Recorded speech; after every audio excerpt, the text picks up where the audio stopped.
If you've ever wanted to make animations like this, then you've come to the right place. I'm going to show you how to make animations just like this. But before you watch this video, I recommend you go check out this video. I show how to set up the camera and what you'll need and all the stuff like that. So anyways, let's get into it.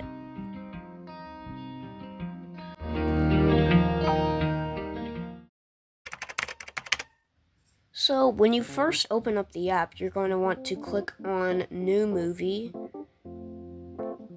And then you are going to want to click on the camera to start animating. But we're not going to start animating just yet because we're going to need to change some settings first. So you're just going to want to click on the gear. And the first section that we have is the frames per second. And I recommend to keep it at 10 frames per second or more than that. And I like 12 frames per second, so I'm going to keep it at 12. And then we also have the fade in and fade out, which you could have at the beginning and at the end of your movie. Then there's like the I don't know what to call it, but like the way the file size looks. And then there's like you can have backgrounds, but I just like to keep it on normal. I don't like any background. Then we have this section here, which I have no idea what it does. And then the next section is you can change the video quality. I'm actually going to change it to 4K because that's, well, 4K plus original is the best, but I'm just going to keep it on the normal one. And then there's all these settings right here. And I'm just going to keep it on normal. So now when you're done, you just click the done button. And now we can start animating. But not quite. We're going to have to click on that settings here because we're going to change the camera settings. So the remote camera, as you can see, the remote camera does a certain thing, which you can go check out this video to see what that does. It connects to like your computer. You'll see if you click on that video. Then we have like the type of camera. It's on auto, but we're going to want to change it to manual because it gives us more options. So this is like the way you want how many like brightness. And then there's focus right here, which if you do it all the way, it's going to make it more blurry unless it's up close, and if you do it more to the beginning, it's going to make it less blurry unless it's up close. Then we have ISO, which changes the brightness and dark just like the other one. I'm going to keep it right here, 640, excuse me. Then we have the shutter, which is basically the same thing. I'm just going to keep it on normal. Then we have the zoom, which you can zoom in really close in actually, and zoom out. I'm gonna keep it on all the way out. Then we have the green screen, which is a really cool feature. So as you can see, my construction set is green, so now if we click on green, it's going to turn it to a certain background, which I have the background on ocean. But if you click on this button, you can change the background, which that is a really, really cool feature. But I'm just gonna keep it off. And then we have like the way you can flip it around, you can flip it to the side, whatever you want. Now we're going to click done, and now we can start animating. This Corvette is going to be the main thing in my animation. What I'm going to do to animate it is I'm going to make it rushing down here. It's going to swerve right here and go down like the alley part. First, I take one picture with the car not in the scene. Then I put just a little bit of the front of the car in the camera. Now I take another picture.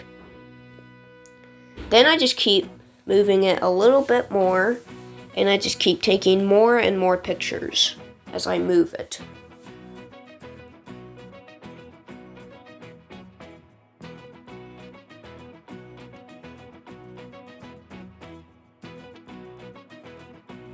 Remember, stop motion takes a lot of patience. Now I'm going to put a small Lego block underneath the back of the Corvette to make it look like the back is jumping up. I take about 3 pictures. I'm also going to use cotton to make it look like there's exhaust coming out from the back of the Corvette.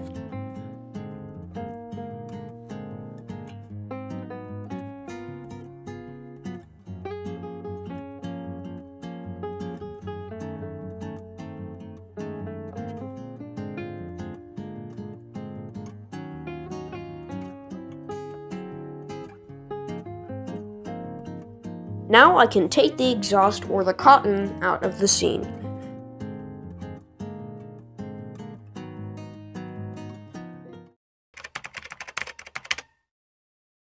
Now that we're done animating, we can go back and see all of the frames or all of the pictures that we took, and we can play the video.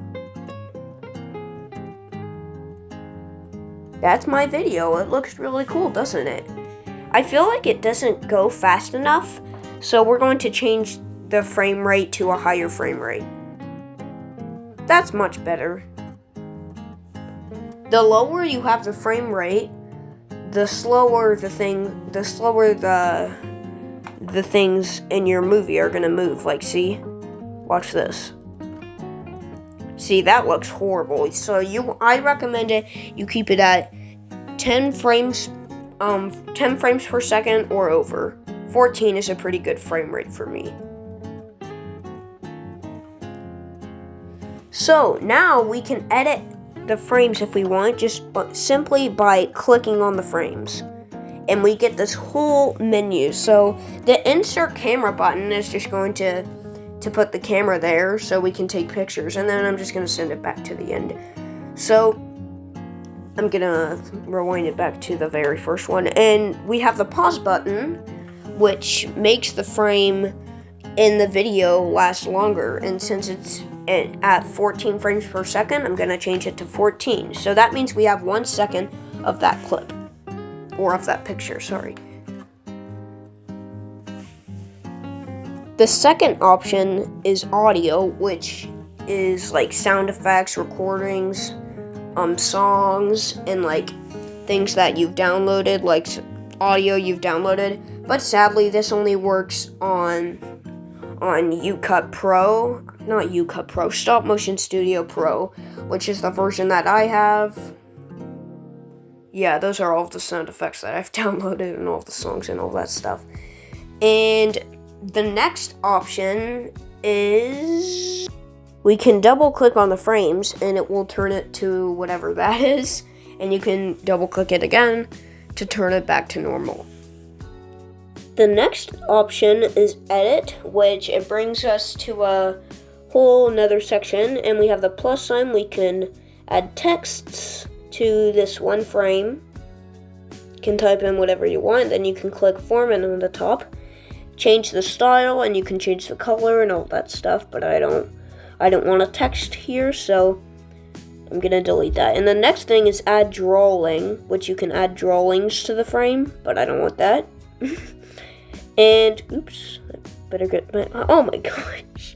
Okay, the next one is shape, which it's like speech bubbles and like blocks and all that stuff. And then there's background, just changes it to a color. But I'm gonna delete that. And then there's also face, which is like for Lego characters and stuff, but I don't want a random face in my frame. And then the next stuff is like rotate the frame.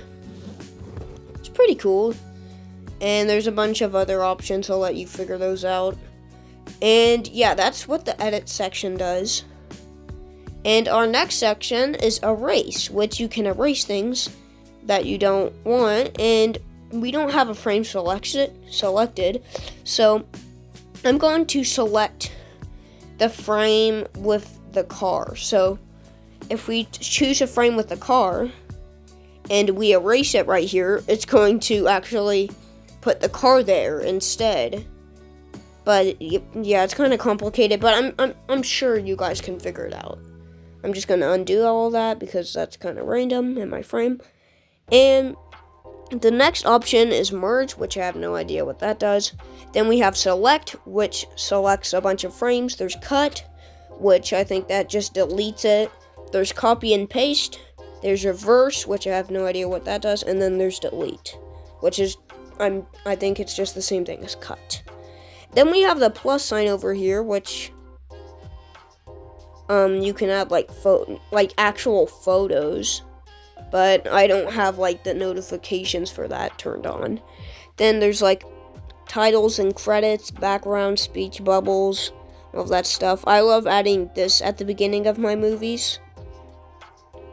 And then it goes right back to the movie. So yeah, I meant the animation, so yeah, that's cool. And then there's a bunch of other settings right there. There's also record audio, which you can like do voiceovers. And then there's the mystery, which shows what everything does. So yeah, that's pretty cool. Now you guys can wait here while I edit this stop motion animation. I've finished editing the animation, now let's watch it.